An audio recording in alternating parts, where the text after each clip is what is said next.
This is the spoiler review. Hey Musties! Ultraman is back on Netflix with a new rebooted adaptation that is faithful while reinventive. This is a reboot that simplifies the story for kids while being written for adults. The story is well paced and constantly entertains for kids' attention spans. I found the humor to be mostly successful, and even when it's not hilarious, it's at least charming.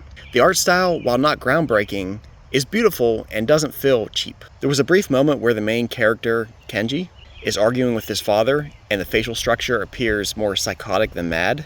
Otherwise, personalities and the voice acting are handled expertly. If you like the art style of this movie, there's also a making of art book scheduled for release later this year. If you haven't seen the trailer, this movie is the perfect Father's Day event. Even though Father's Day is already over, you can celebrate it with your family relationships. Just think of it as like a rain check.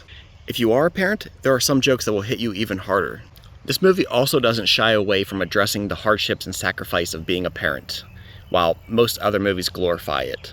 We follow Kenji, the new Ultraman, as he reluctantly follows in his father's footsteps to be Ultraman. It's already cutting into his personal life, but things get even worse when he accidentally becomes a father to a baby kaiju. Kids will love Emi, the daughter of a kaiju called Gigantron. The writers truly understand kids, and they understand parents. The animation style allows for the kaiju and characters to be more cartoony with expression, but it never feels out of character. It's actually this level of balance between content for kids and adults that makes me think that this is what Gamera needs for a reboot.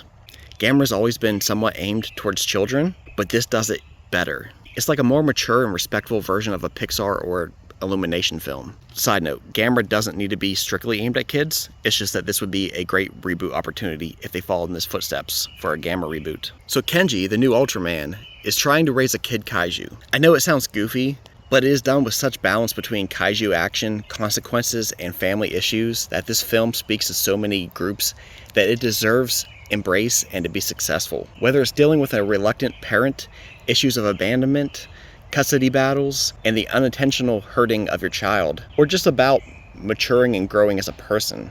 That's why I say this is a great Father's Day gift. Also, that it seems to be intentionally released on the weekend of Father's Day. As Kenji struggles to balance this responsibility, it brings opportunity to reconnect with his own father, the original Ultraman.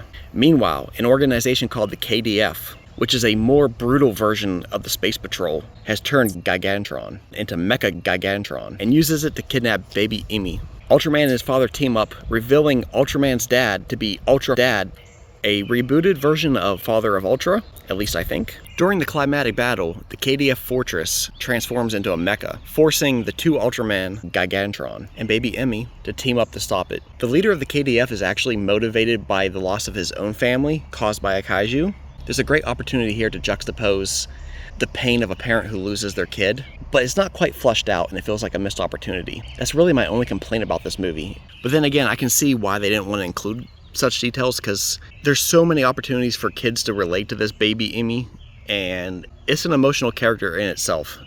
And to have a parent grieving more, it might be too much for little kids to bear, so maybe that's why they left it out.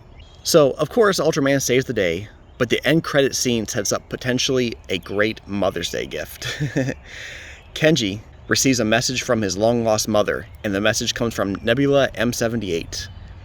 It's brilliant and poetic to give mothers a chance to have their own sequel. Also, Nebula M78 is the home of Ultraman. My only real complaint about this is I think I discovered a plot hole. The KDF is okay with attacking Ultraman and killing him if they have to stop the kaiju that they're after. They kind of discover who Ultraman is twice in this movie, and yet they never use his secret identity against him. They even catch it on camera twice.